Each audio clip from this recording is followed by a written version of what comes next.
ษาถวายผ้ากฐินทานเพื่อสืบสานพุทธประเพณี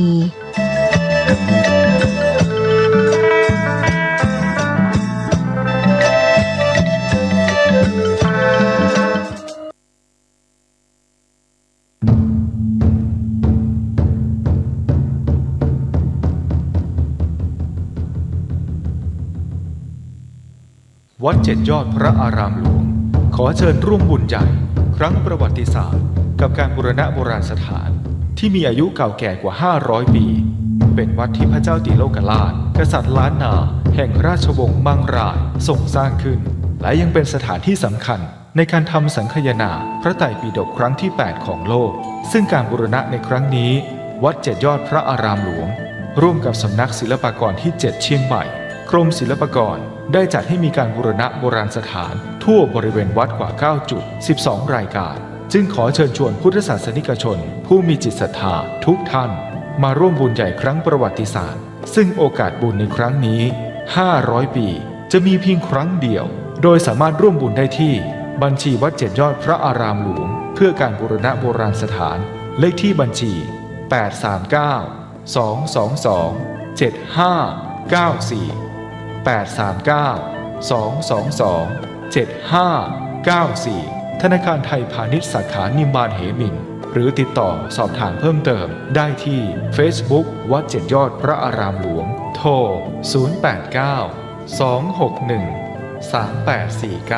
089-261-3849 และ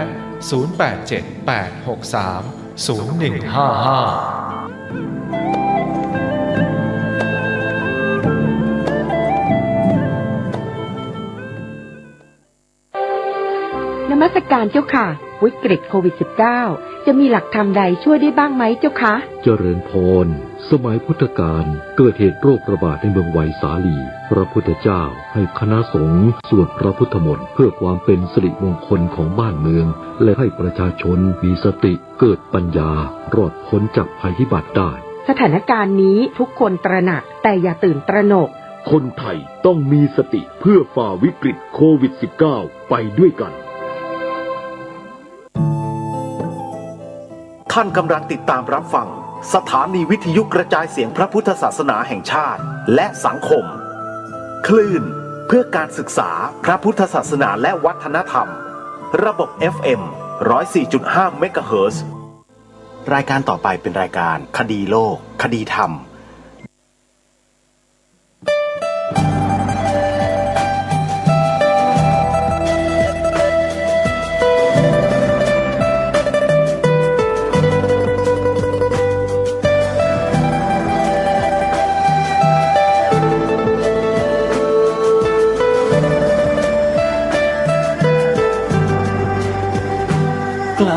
คิดก็ต้องกล้าทำอย่ากลัวถ้าทำความดีเป็นศึกษาปัญหาให้ทันท่วงทีเมืองไทยจะพัฒนากว่านี้รายการดีๆคดีโลกคดีธรรมขอรำพันบรรยายความคิดเครื่องหมายแห่งสีทั้งสามงามถนัดขาวคือบริสุทธิ์สีสวัสดิ์หมายพระไตรรัตน์และธรรมะคุ้มจิตไทยแดงคือโลหิตเราใสซึ่งยอมสละได้เพื่อรักษาชาติศาสนาน้ำเงินคือสีโสภาอันจอมประชาถ้าโปรดเป็นของส่วนองค์จักริ้วเข้าเป็นไตรรงค์จึงเป็นสีธงที่รักแห่งเราชาวไทยทหารอวตารนำไปยงยุทธวิชัยวิชิตก็ชูเกียรติสยามประเทศ ศไทยที่เจริญมั่นคงมาได้จนถึงทุกวันนี้มิได้เกิดขึ้นจากความหวาดกลัวอย่างคลาดเขลาแต่บรรพบุรุษไทยของเราทุกยุคทุกสมัยล้วนแต่มีความกล้าหาญและชาญฉลาดปกป้องเอกราชสร้างชาติให้เกิดความมั่นคงโดยมีธงแห่งพระไตรรัตน์เป็นเครื่องนำชัยจึงเป็นที่มาที่ไปของรายการคดีโลกคดีธรรมกล้าคิดก็ต้องกล้าทำอย่ากลัวถ้าทำความดีเร่งศึกษาปัญหาให้ทันท่วงทีเมืองไทยจะพัฒนากว่านี้รายการดีๆคดีโลกคดีธรรมรายการดีๆคดีโลกคดีธรรม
โลกคดีธรรมมาพบกับท่านผู้ฟังเป็นปกติทุกวันจันทร์ถึงวันศุกร์และวันเสาร์อาทิตย์ทางสถานีวิทยุแห่งนี้ท่านผู้ฟังสามารถดาวน์โหลดแอปพลิเคชันเพื่อติดตามรับฟังรายการนี้ได้เป็นประจำทุกวันพร้อมทั้งรายการธรรมะสาระที่ดีๆจากสถานีวิทยุพระพุทธศาสนาแห่งชาติคลื่นต่างๆหลายๆคลื่นฟังได้ตลอด24ชั่วโมงฟังได้ทุกพื้นที่ของโลกที่มีอินเทอร์เน็ตท่านผู้ฟังทั้งหลายวันนี้เข้าสู่เดือน12นั่นหมายความว่าบุญกฐินในระยะเวลา1 เดือนนั้นได้ผ่านมาแล้วครึ่งเดือนเหลือครึ่งเดือนหลังให้พวกเราได้มีโอกาสไขว่คว้าบุญกุศลใหญ่ประจำปีร่วมกันบุญกฐินที่จะขอเชิญชวนศรัทธาสาธุชนได้มีส่วนร่วมวันที่7ซึ่งเป็นวันอาทิตย์ที่จะถึงนี้7 พฤศจิกายนคือบุญกฐินวัดหนองกายตำบลสันป่ายางอำเภอแม่แตงจังหวัดเชียงใหม่วัดหนองกายนั้นเป็นสำนักเผยแผ่พระพุทธศาสนาในหลายด้านทั้งวิทยุทั้งอินเทอร์เน็ตทั้งงานปริวาสกรรมทั้งงานสังคมสงเคราะห์การศึกษาสงเคราะห์สาธารณูปการงานปกครองงานเผยแผ่ครบหมด และที่สำคัญก็คือ งานสาธารณูปการที่ทางวัดหนองกายกำลังดำเนินการในปัจจุบันคือการสร้างอุโบสถรูปทรงเจดีย์พุทธคยาอุโบสถวัดหนองกายเป็นอุโบสถที่สร้างขึ้นเป็นครั้งแรกแต่วัดหนองกายนี้สร้างมานานมากนับร้อยปี200-300 ปีเราไม่ทราบแต่อุโบสถไม่มีทางวัดจึงมีความดำริเห็นความสำคัญในอนาคตข้างหน้ากุลบุตรจะได้มาอาศัยสีมาของวัดหนองกายอุปสมบทเป็นพระภิกษุและพระภิกษุก็จะใช้เขตสีมาในโรงอุโบสถทำสังฆกรรมอันศักดิ์สิทธิ์ให้เกิดขึ้นท่านสาธุชนท่านใดต้องการร่วมบุญสร้างอุโบสถรูปทรงเจดีย์พุทธคยาในครั้งนี้วันอาทิตย์นี้เป็นโอกาสที่เหมาะสมขอเชิญชวนทุกท่านได้ร่วมเป็นเจ้าภาพกฐินสามัคคีปีนี้โดยพร้อมเพรียงกันท่านสามารถเข้าไปดูรายละเอียดของวัดหนองกายได้ทางเพจทางเฟซบุ๊กโดยพิมพ์ชื่อวัดหนองกายท่านก็จะพบกับเพจและเฟซบุ๊กและเว็บไซต์ของวัดหนองกายเพื่อเข้าไปศึกษาไปดูรายละเอียดได้นอกจากสร้างอุโบสถรูปทรงเจดีย์พุทธคยาแล้วมีกิจสำคัญของวัดหนองกายที่กำลังดำเนินอยู่ในปัจจุบันแล้วก็ได้ประชาสัมพันธ์เชิญชวนให้พวกเราได้มีส่วนร่วมบุญนี้อาตมาภาพถือว่าเป็นบุญใหญ่กว่าการสร้างโบสถ์เพราะการสร้างโบสถ์นั้นก็จะต้องอาศัยบุญนี้แหละที่กำลังจะบอกนี่แหละถ้าไม่มีบุญนี้โบสถ์ก็มีไม่ได้บุญอะไรบุญซื้อที่ดินถวายวัดหนองกายอาตมาภาพในนามผู้ดำเนินรายการขอสนับสนุนเต็มที่เลยการซื้อดินที่ดินสร้างวัดเนี่ยโยมเพราะสมบัติของวัดนั้นเป็นสมบัติของพระพุทธศาสนาใครจะมายึดมาครองจะมาอะไรต่อไม่อะไรบนที่ดินวัดนั้นทำไม่ได้เลยเพราะมีกฎหมายคุ้มครองเข้มข้นมากแม้ว่าเรื่องราวจะถึงโรงถึงศาลแล้วก็ตามเป็นคดีความก็ตามใครมาสู้กับวัดถ้าหากวัดมีหลักฐานว่าเป็นที่ดินของวัดชัดเจนเนี่ยรายไหนก็รายนั้นแพ้หมดยกเว้นมติคณะรัฐมนตรีตราเป็นพระราชบัญญัติเท่านั้นที่จะนำที่ดินวัดไปจำหน่ายจ่ายแจกได้ต้องออกเป็นพระราชบัญญัติเท่านั้นโยมพูดง่ายๆก็คือสสทั้งสภาจะต้องเห็นชอบเพราะฉะนั้นเรื่องนี้จึงเป็นสิ่งที่ทำได้ยากใครจะมาครอบครองปรปักษ์ใครจะมารุกล้ำที่ดินวัดถ้าสืบทราบว่าเป็นที่ดินของวัดแล้วเนี่ยรายไหนก็รายไหนจะมีอิทธิพลใหญ่โตระดับไหนก็แพ้หมดผู้พิพากษาในเมืองไทยก็ไม่เก็บเอาไว้หรอกคนโกงที่ดินวัดเนี่ยโยมแล้วตายจากโลกนี้ไปแล้วยมพบาลก็จะบั่นหัวบั่นคอบั่นแขนบั่นขาเล่นอยู่นั่นแหละไม่ยอมให้ไปผุดไปเกิดหรอกทรมานอยู่อย่างนั้นแหละพวกโกงสมบัติวัดเนี่ยเพราะฉะนั้นการซื้อที่ดินถวายวัดเนี่ยโยมได้บุญเยอะบุญใหญ่มากๆเลยนะโยมนะวัดหนองกายนะใครจะร่วมบุญโยมตารางวาละ500 บาทเท่านั้นอาตมาภาพก็ทำไปแล้วเดี๋ยวจะทำอีกจริงๆอาตมาชอบทำบุญพวกนี้ซื้อที่ดินถวายวัดเนี่ยมีส่วนร่วมเท่าไหร่ก็ได้ตามกำลังของเรามีศรัทธาตั้งแต่เบื้องต้นเลยที่ได้ยินอาตมาภาพประกาศโยมตั้งจิตเอาไว้ปุพพะเจตนาในเบื้องต้นเจตนาในท่ามกลาง เจตนาในที่สุดขอให้ตั้งมั่นบุญกุศลจะแรงมากแล้วโยมก็อธิษฐานจิตไปเถอะปรารถนาอะไรจะทำอะไรสำเร็จทั้งนั้นแต่ขอให้ทำถูกต้องด้วยนะไม่ใช่ทำแบบขอไปทีหนึ่งไม่ใช่ตั้งจิตให้ดีตั้งแต่ต้น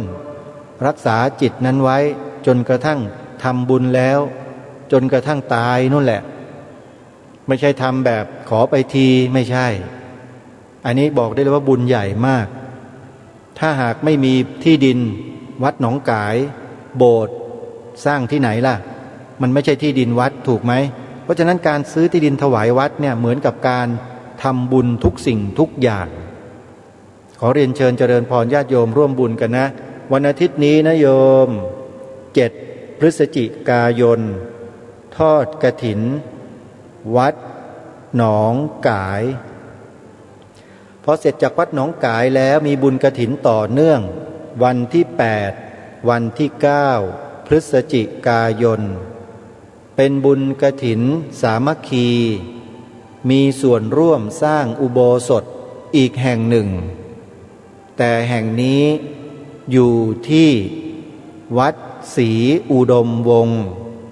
ตำบลศรีสงครามอำเภอวังสะพุงจังหวัดเลยท่านพระครูดมวรานุวัตรท่านมีดำริพร้อมด้วยญาติโยมพุทธบริษัทให้สร้างอุโบสถหลังนี้ขึ้นจริงๆท่านพระครูดมวรานุวัตรน่ะท่านไม่ได้ดำริหรอกท่านบอกว่ามีศาลาหลังเดียวก็พอแล้วแต่ชาวบ้านบอกว่าอยากจะให้วัดศรีอุดมวงศ์เนี่ยเป็นสถานที่บวชลูกๆหลานๆเขา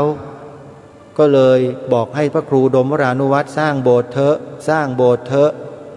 บอกมาตั้งหลายปีพระครูดมก็บอกว่าเดี๋ยวก่อนไว้ก่อนเดี๋ยวก่อนจนกระทั่งไม่ไหว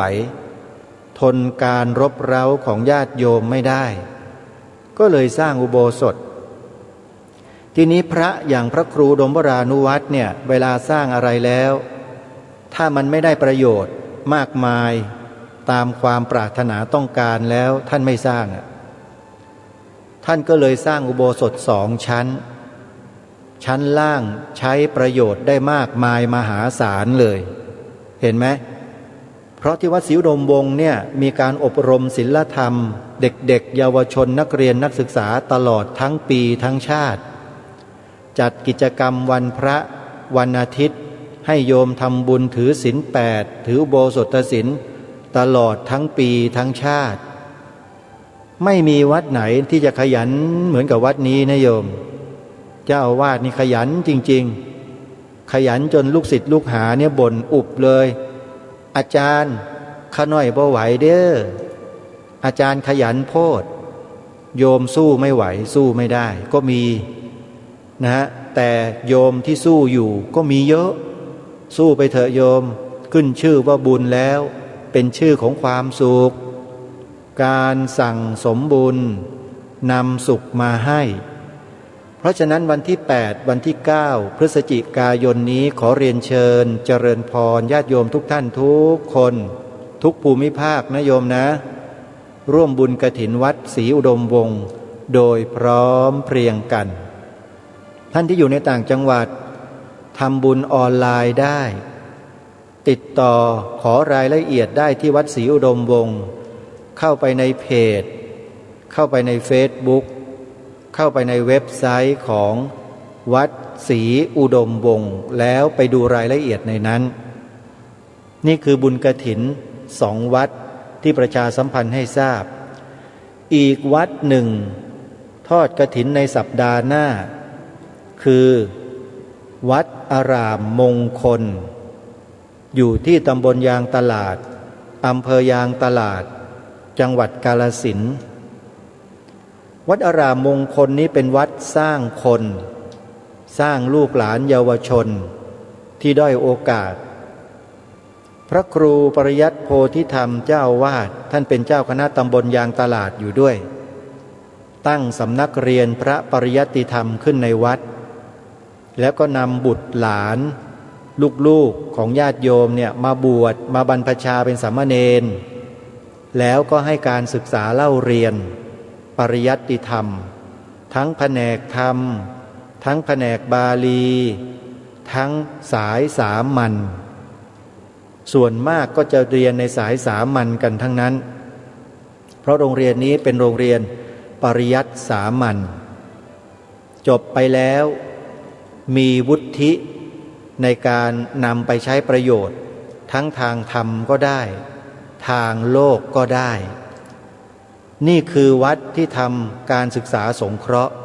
ให้ลูกหลานเยาวชนคนไทยเราเป็นงานเผยแผ่พระพุทธศาสนาอีกประเภทหนึ่ง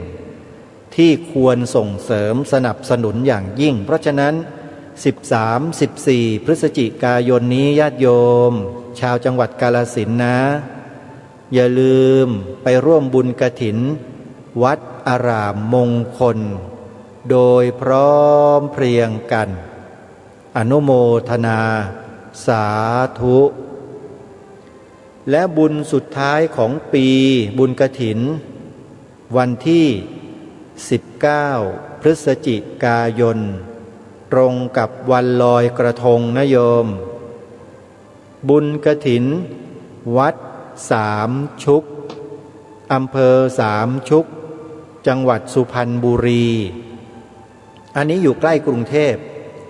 ญาติโยมที่อยู่ในละแวกภาคกลางเนี่ยไปได้เลยวัดสามชุกอยู่ไม่ไกลจากกรุงเทพอยู่ไม่ไกลจากชัยนาทอ่างทองสิงห์บุรีอยุธยาอยู่ไม่ไกลจากกาญจนบุรี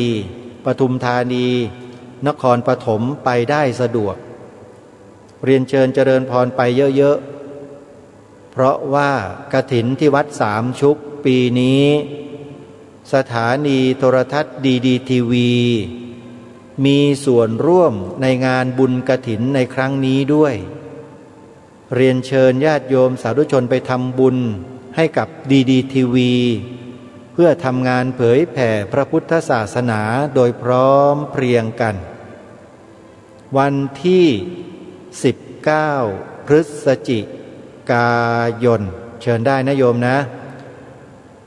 ส่วนวัดป่าจริยธรรมวัดป่าจริยธรรมถึงแม้ว่าจะทอดกฐินไปแล้วก็ตามแต่พวกเราสามารถเติมบุญได้ตลอดเพราะที่วัดป่าจริยธรรมของเรานั้นกำลังสร้างมหาอุโบสถหลังใหญ่เพื่อใช้เป็นสถานที่บ่มเพาะจิตใจของมนุษย์ให้กลายเป็นอริยบุคคลให้กลายเป็นกัลยาณปุถุชนคนที่มีปัญญาสัมมาทิฏฐิท่านพระครูจริยสารธรรมเจ้าคณะอำเภอนาด้วงเจ้าอาวาสท่านบอกว่าถ้าหากญาติโยมไม่มีเงินโยมสามารถบริจาคแรงกายได้ทางวัดเลี้ยงข้าวให้ถวายแรงงานจิตอาสาไปช่วยกันสร้างอุโบสถที่วัดป่าจริยธรรมได้เลยใครที่สนใจนะโยมนะจดเบอร์โทรศัพท์ไว้แล้วสอบถามรายละเอียดกับเจ้าอาวาสโดยตรงเบอร์โทรศัพท์วัดป่าจริยธรรมนะ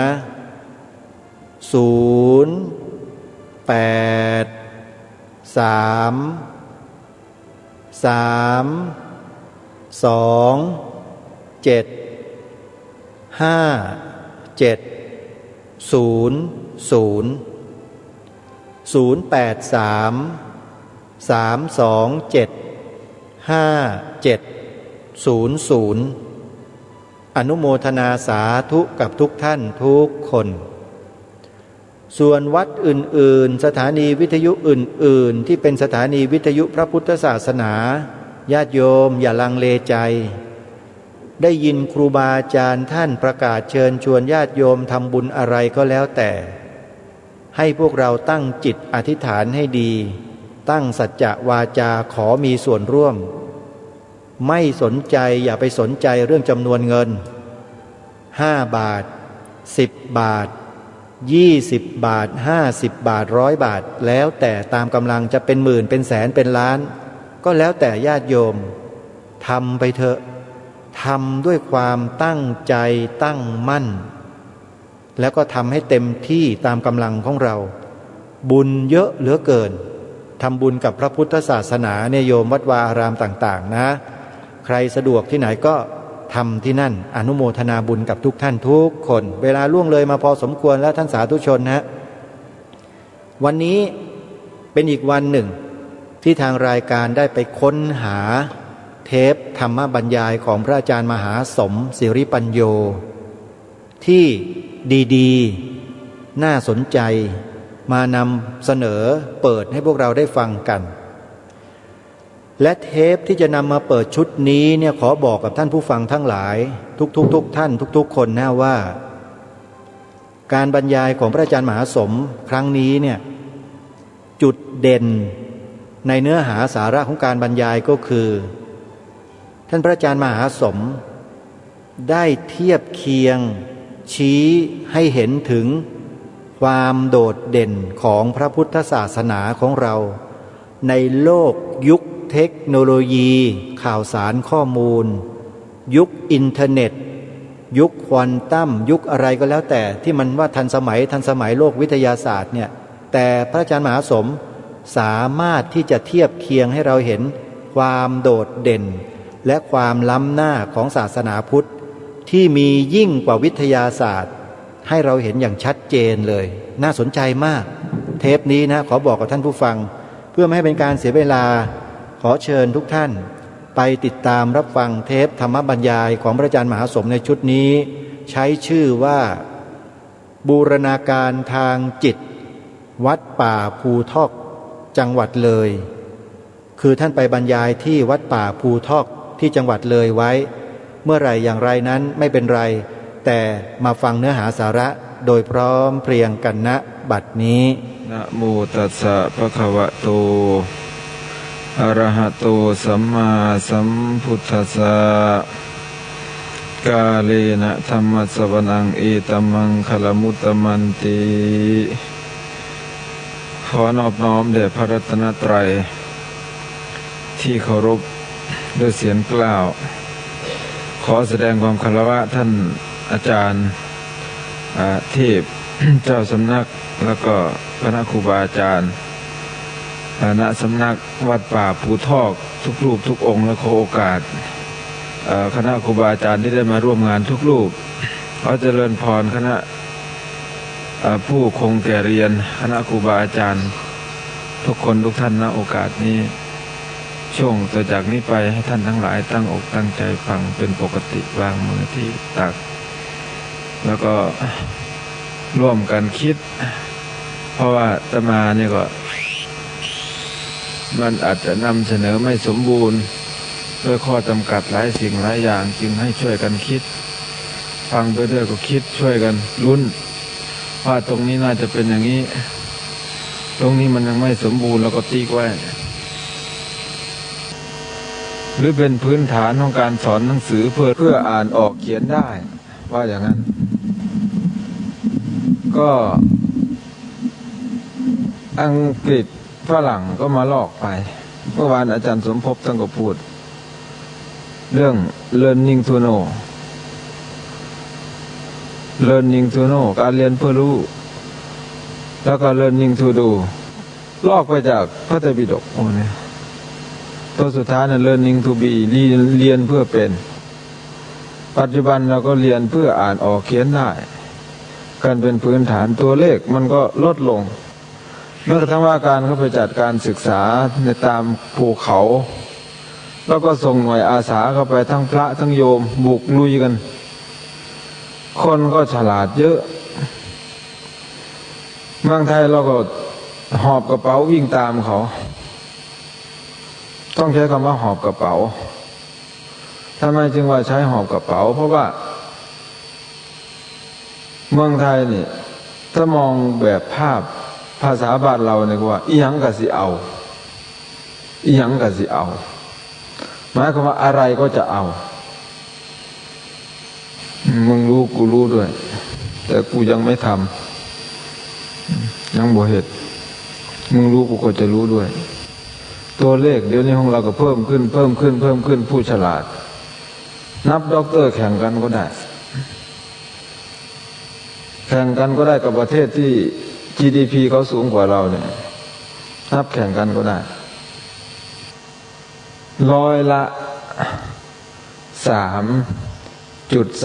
ของ GNP สนับสนุนการศึกษาแบบวิทยาศาสตร์เทคโนโลยีของเราก็มากกว่าสิงคโปร์แต่เรามีความสามารถในการแข่งขันอยู่อันดับ32ของโลกญี่ปุ่นอยู่อันดับ2สิงคโปร์อยู่อันดับ8เกาหลีใต้อยู่อันดับ22มาเลเซียอยู่อันดับ25เราอยู่อันดับ32นี่คือตัวเลขของการแข่งขันทางวิทยาศาสตร์เทคโนโลยีและนุ่งกนเขาหอบกระเป๋าแลนำเขามีIT เราก็มีคือกันเขาสรรงบออกไปเท่าไหร่แล้วก็สรรงบออกไปแข่งกับเขาเหมือนกันเห็นแต่สายมันคอมพิวเตอร์เห็นแต่สายกับโตมันต่างอยู่คนก็ยังเท่าเดิมอยู่ทำยังไงเราจะปลุกจิตสำนึกส่วนนี้ขึ้นมาให้มันเป็นที่ท่านบอกว่าเรียนเพื่อเป็นหรือ learning to be ที่ได้ยกเรื่องนี้ขึ้นมานี่พระพุทธเจ้าท่านบอกว่าตอนนี้เราเป็นผู้ที่ขาดหรือว่าบกพร่องในหน้าที่ในที่นี้ไม่ได้หมายถึงหน้าที่ของครูหรือหน้าที่ของตำรวจแต่หน้าที่ของคนนี่แหละแต่ก่อนนี่คนมีอัตรายังไม่รู้หนังสือไม่มากเท่าทุกวันนี้ดอกคนโง่กว่านี้ปัญหาทำไมมันไม่มากเท่าเดี๋ยวนี้มันดัชนีมันยิ่งเพิ่มขึ้นบอกว่าปัญหามันเยอะไปที่ไหนอาตมาก็พูดโลกจะลุกเป็นไฟไหม้มนุษย์ผีจะผุดขึ้นนั่งบัลลังก์เหลืองพวกมารเปรตจะพิชิตคิดครองเมืองหนูคุยเขื่องหารสู้กับเสือลายทางเข้าคุกจะสะอาดเกินคาดหมายทางเข้าวัดก็จะกลายเป็นป่าเสือหินจะลอยขึ้นเหนือน้ำเป็นดั่งเรือสุดเหลือเชื่อเพราะน้ำเต้านั้นจมลงเกลือจะเหม็นหนอนจะขึ้นจนหน้าเศร้าส่วนหมาเน่าส่งกลิ่นหอมคนตอมหลายค่าของเพชรก็จะเป็นดั่งเม็ดทรายหาความหมายค่าของคนจนไม่มียุคผู้ชายไว้ทรงผมยาวแค่ศอกส่วนผู้หญิงจะตัดออกสั้นจุดจูเด็กนักเรียนจะอดอ้อนขอสอนครูหน้าอดสูเหลือทนคนขาดธรรมมันเป็นกลอนเปล่าภาษากลอนเขาเรียกกลอนเปล่าจะไม่สัมผัสกันทุกบทจะสัมผัสเฉพาะใน4 บรรทัดแต่เนื้อหาของมันบอกบริบทของสังคมไว้ครบถ้วนเดี๋ยวนี้เป็นลักษณะนี้ปัญหาทำไมมันเพิ่มขึ้นขณะที่คนเรียนสูงขึ้นมากขึ้นเราปฏิรูปแล้วปฏิรูปเล่าสูตรแล้วสูตรเล่าที่เราสรรหามาเพื่อปรับปรุงสังคมนี่ไปโทษตรงนั้นโทษตรงนี้จริงๆก็คือว่าตอนนี้มนุษย์เรากำลังบกพร่องเรื่องหน้าที่โลกนี้ไม่ได้ขาดคนมีความรู้โลกไม่ได้ขาดคนจนแต่โลกกำลังขาดคนไม่มีศีลธรรมทุกหย่อมหญ้าทุกหัวละแหงมีความเดือดร้อนวุ่นวายอยู่กับคนขาดศีลธรรมตั้งแต่โลกของเรากำลังเข้าสู่สงครามโลกครั้งที่3สงครามโลกครั้งที่1 2457 จบลง 2461 ไทยก็ไปร่วมสงคราม22 กรกฎาคม 2460หลังอเมริกา2 เดือน2 ประเทศนี่ลอยตามเขานั่นครั้งแรกพอครั้งที่2อีกไทยไม่มีตัวเลือก8 ธันวาคม 2484 ญี่ปุ่นขึ้นฝั่งเมืองไทยก็ไม่มีตัวเลือกทำยังไงนี้ก็มองดูมองซ้ายมองขวาร้อยในเขาน้ำมันก่อนร้อยเขาน้ำญี่ปุ่นก่อน แต่ว่าตาน่ะสิงใส่ทั้งคุณสิงใส่ทั้งอังกฤษปรากฏว่าในช่วงนั้นอังกฤษเขาอยากได้ไทยเป็นพันธมิตรมีสิ่งหนึ่งที่เขาอยากได้ก็คือเหมืองหลังจากจบสงครามโลกครั้งที่2ปี2488 15สิงหาคม2488ญี่ปุ่นประกาศซีโร่ราบอังกฤษก็ประกาศว่าเอาอย่างสี่ซะญี่ปุ่นนี่มันลบกับข่อยเจ้าเขากับญี่ปุ่นข่อยสิทำทาบ่ฮู้บ่สิว่าเจ้านี่เขากับญี่ปุ่นให้ข่อยมาลงทุนน้ำเจ้าเด้อข่อยโกยเอาทองเจ้าแน่เริ่มสัมเพทังโลโกคมิสติยะถาอเชลกาในทีปาติกวรรคทีฆนิกายเกิดการสมสู่ทางวัฒนธรรมแล้วเริ่มแล้วปัจจุบันนี้เราจึงไม่แปลกที่เห็นลูกเห็นหลานมันแต่งตัวสารพัดก็ต้องไปเบิ่งเมืองฝรั่งก็เห็นหัวแดงหัวดอนลูกผู้หญิงลูกผู้ชายก็เหมือนกันเจาะหูหอยเป็นพ่วงเล็กหน่อยผู้ชายนั่งเล่นกีตาร์ห่างๆอยู่นั่นไม่มีวัฒนธรรมนั่นคือวัดการสมสู่ทางวัฒนธรรมเริ่มจากตรงนั้นที่มาหนักเข้าจริงๆก็คือตอนที่ฝรั่งเศสนำเรือเข้ามาผ่านน่านน้ำก็มาจอดเทียบแม่น้ำเจ้าพระยาสิมาปันผูดเอาเมืองไทยเฮาหมอหนึ่งก็ไม่ยืนเสียเอาฟังนั่นหมอนี่ก็ไม่ยืนเสียเอาฟังนี่ไทยเราก็ไม่เป็นหลักไม่เป็นเกณฑ์ทีละเวละวนทุกคืนก็ผู้ใดกันเนี่ยหันหน้าหันหลังอยู่เพราะอภัยมันจะมาเป็นคนอีสานบางทีพูดไปมันก็ออกลาวมาบางท่านอาจจะฟังไม่รู้ก็ถือว่าให้อภัยกันนี่ไงที่อาตมาบอกว่ามันมีขอบเขตมีข้อจำกัดหลายสิ่งหลายอย่างเป็นพระในดอกพระบ่มีตำแหน่งไม่หยังก็อาศัยความเข้าใจในหลักธรรมคำสอนพระเจ้าจึงอยู่มาอาสาอยู่มาแต่อาตมามองดูทำไมเดี๋ยวนี้บ้านเมืองเราทำไมมันเดือดร้อนเหลือเกินอาตมาจึงดีใจผู้โชคดี100 กว่าท่านมานั่งอยู่ตรงนี้นี่คือผู้โชคดีในประเทศไทยเราตอนนี้63 ล้านคนเรามาหารดูคนที่โชคดีอย่างเรามีกี่คนได้มาทำอย่างนี้พระพุทธเจ้าท่านถือว่านี่คือสังคมของอริยะเราอาจจะมองในสายตาของคนสมัยใหม่นี่มันอาจจะไม่เป็นอริยะแต่ถ้าพระพุทธเจ้าท่านเดินผ่านมาตรงนี้ท่านจะตรัสว่าอย่างไงพวกเรารู้ไหมย่างเข้าไปในวังสะพุ่งนี่ไปเห็นหมดล้านใดก็เปิดแสงสีพุบพับพุบพับร้องเพลงอยู่นั่นกับยางมาพอหมู่เฮานั่งอยู่นี่ท่านจะตรัสว่าอย่างไงเห็น2 ภาพนี่ชัดเจนเลยเกรด A เนี่ย4 โตพระเจ้าให้คะแนนเลยนี่ศาสนาจะอยู่รอดเพราะอย่างนี้เดี๋ยวนี้ไปทางภาคใต้เรา3 จังหวัดเขาจะตั้งรัฐอิสลามมีศูนย์ใหญ่อยู่ที่อินโดนีเซียบางส่วนตอนใต้ของฟิลิปปินส์ก็บาซาแล้วก็บินนาเนาแล้วก็ตอนใต้ของเมืองไทย แล้วก็มาเลเซียยกเว้นสิงคโปร์ มีสิงคโปร์ไปเป็นเม็ดสิวอยู่ตรงนั้นเดือดร้อนวุ่นวายกันมากได้รับแรงสนับสนุนจากข้างนอกคนที่นับถือศาสนาพุทธจะมีความเดือดร้อนทุกข์หย่อมย่า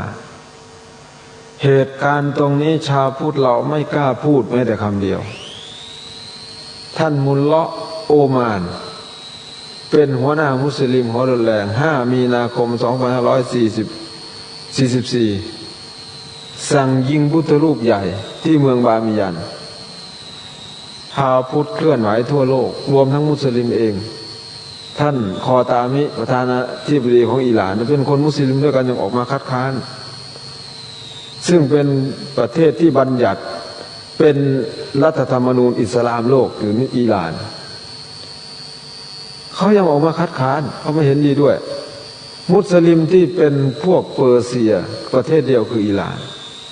แล้วก็เป็นประเทศที่บัญญัติเป็นรัฐธรรมนูญอิสลามโลกออกมาสมัยท่านอาญาตอลลาห์โคเมนี ยาตอลลาห์โคเมนีหนีออกไปอยู่นอกประเทศ15 ปีไปปฏิวัตินอกประเทศจนกลับมาปี2122 ก็มาล้มระบบกษัตริย์ก็ปกครองแบบเอาศาสนามาปกครองตั้งแต่นั้นมาเลยที่นี่ตั้งแต่มีรัฐธรรมนูญโลกออกมาอิสลามเขาก็คิดเป็นแนวเดียวกันหมดพึบพับพึบพับพึบพับ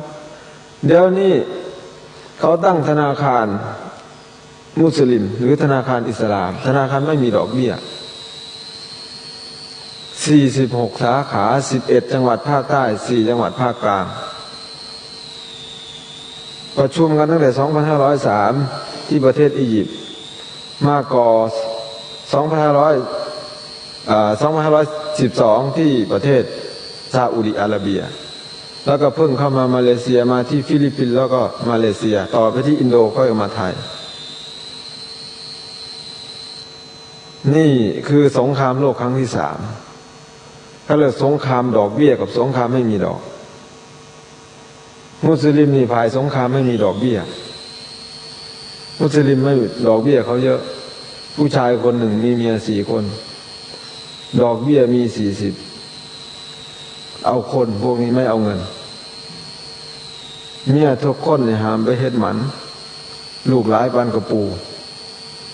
มาบังเดี๋ยวครองโลกนี่แล้วเขาใช้คนดอกเบี้ยของเขาคือคนเจ้ามาเบิกเงินธนาคารข่อยบ่มีดอกข่อยบ่คิดดอกแก้วดอกแต่ว่ามีแต่คุณจะต้องให้1 คนในครอบครัวของคุณเป็นมุสลิมวกมาถึงพุทธรูปใหญ่ของเราสูงที่สุดในโลกปัจจุบันนี้ประเทศอัฟกานิสถานท่านคาไซฮามิดคาไซอนุมัติงบประมาณ128 ล้าน สร้างพุทธรูปขึ้นทดแทนทนเสียงกลด่าชาวโลกไม่ไหววันที่เขาสั่งยิงพุทธรูปใหญ่อาตมาเดินจงกรมอยู่คนเดียวตั้งวิทยุน้อยไว้ก็เดินจงกรมไปด้วยฟังข่าวไปด้วยปรากฏว่าข่าวนั้นบอกว่า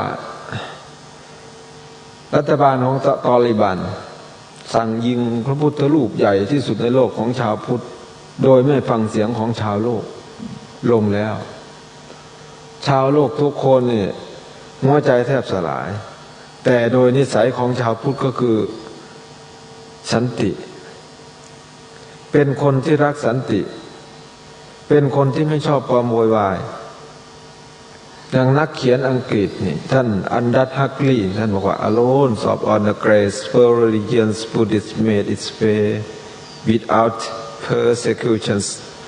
censorships or inquisitions in order re-speak its record is normalcy พุทธศาสนาบิ๊กในโลกมีเพียงพุทธศาสนา1 เดียวเท่านั้นที่ดำเนินไปโดยปราศจากการเบียดเบียนเอาพ่อใหญ่ที่นวัดที่ไปลบก็มันถึงหนังขนน้ำมันหมูไปห้อยลงรถว่าซั่น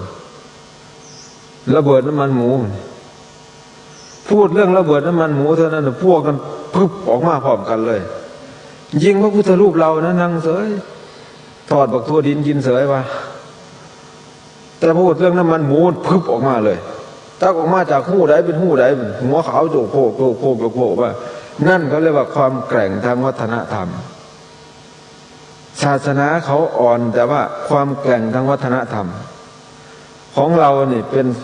ความแข็งแกร่งที่สุดทางศาสนาแต่ว่าวัฒนธรรมอ่อนปวกเปียกปานต้มบักบวบ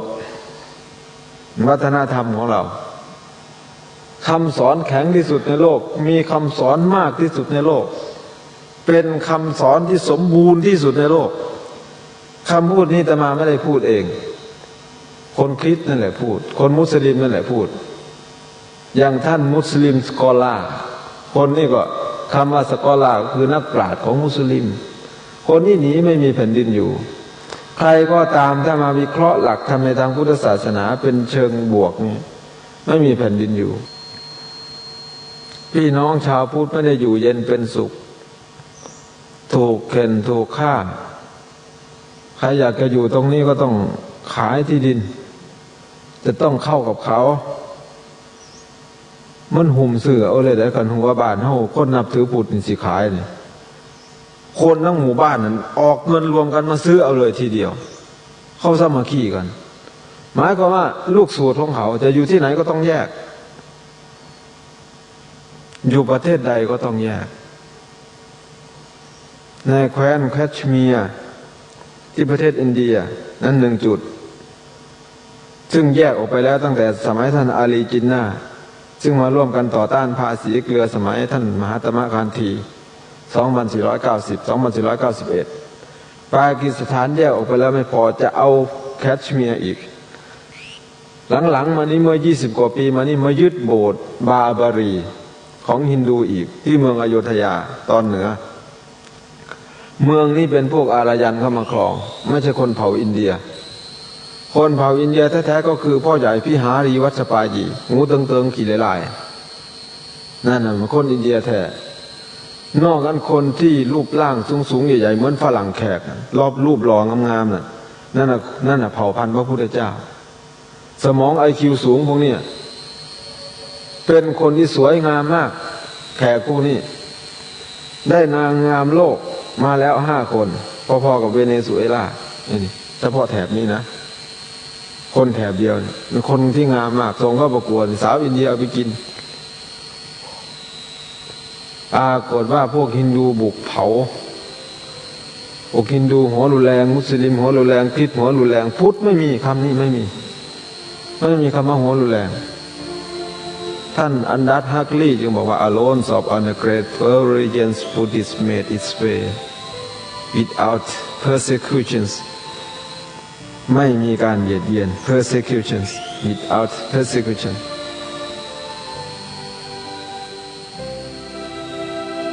ตายไป 2,000 กว่าศพจะยึดที่นั่นยึดที่นี่พอได้ของที่ไหนจะแยกมันก็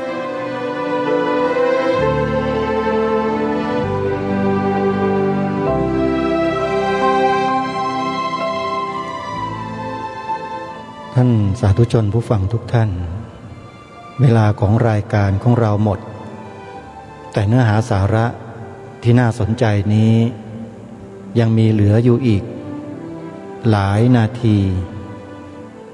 เดี๋ยววันพรุ่งนี้เรามาติดตามรับฟังกันต่อท่านพระอาจารย์มหาสมได้พูดถึงเรื่องประวัติศาสตร์ของโลกโดยเฉพาะเรื่องของลัทธิ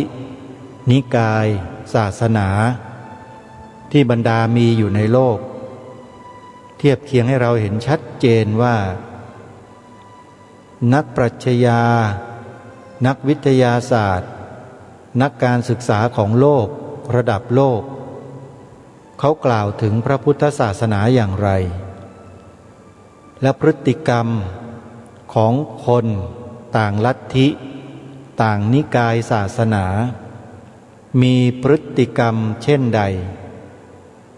อันนี้สามารถศึกษาเรียนรู้ได้เป็นรูปธรรมมีหลักฐานยืนยันชัดเจนเพราะฉะนั้นจึงไม่แปลกใจอะไรเลยที่บรรพบุรุษไทยของเราเนี่ยใช้ชีวิตเลือดเนื้อรักษาพระบวรพุทธศาสนาให้เป็นศาสนาประจำชาติไทยของเรามาจวบจนกระทั่งถึงวันนี้ไม่แปลกใจไม่สงสัยไม่คิดที่จะทำลายสิ่งนี้ของบรรพบุรุษเลยมีแต่จะต้องช่วยกันยอยกส่งเสริมปกป้องคุ้มครองทุกวิถีทางนี่คือความจริงที่ปรากฏในโลกทั้งในอดีตและปัจจุบันพระพุทธศาสนานั้นเป็นศาสนาที่ทรงคุณค่าสูงส่งยิ่งที่มนุษย์ทุกคนจะต้องให้ความเคารพให้ความศรัทธาท่านสาธุชนทั้งหลายเดี๋ยววันพรุ่งนี้เรามาติดตามรับฟังกันต่อ วันนี้เวลาของรายการหมดลงแล้วอาตมาภาพต้องขอสมมุติยุติรายการไว้แต่เพียงเท่านี้พบกันใหม่ในวันต่อไปขอความสุขสวัสดีในธรรมแห่งองค์สมเด็จพระบรมศาสดาสัมมาสัมพุทธเจ้าจงปรากฏเกิดมีขึ้นในจิตใจของท่านผู้ฟังทุกท่านทุกคนเทิ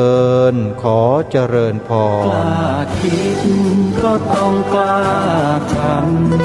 ำอย่ากลัวถ้าทำความดี เป็นศึกษาปัญหาให้ทันท่วงที เมืองไทยจะพัฒนา